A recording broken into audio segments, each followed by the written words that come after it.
สวัสดีครับก็วันนี้มาพบผมโซโรโปรแกรมเมอร์ทีวีเช่นเคยก็วันนี้จะมาแจกเกม Minecraft ภาษาไทยนะครับ ก็จะมีประมาณนี้นะครับ ก็จะมีรูปตรงนี้ขึ้นมารูปของตัวเองนะแต่อันนี้ไม่ใช่ของผม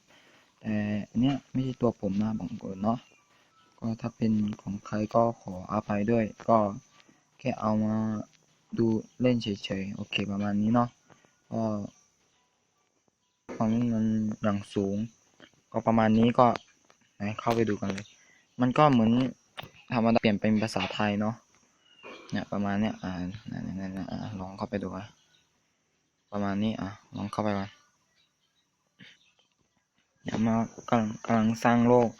กำลังสร้างภูมิประเทศเนี่ยประมาณนี้มันก็ให้ผมเข้าใจมากขึ้นก็เดี๋ยวดูก่อนแป๊บนึง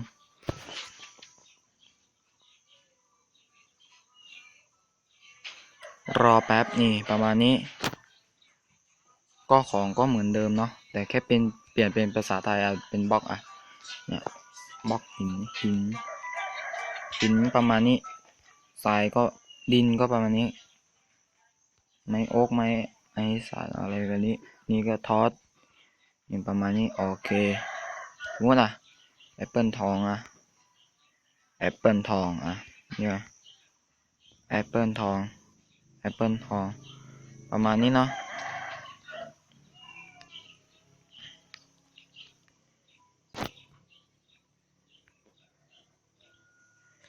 โอเค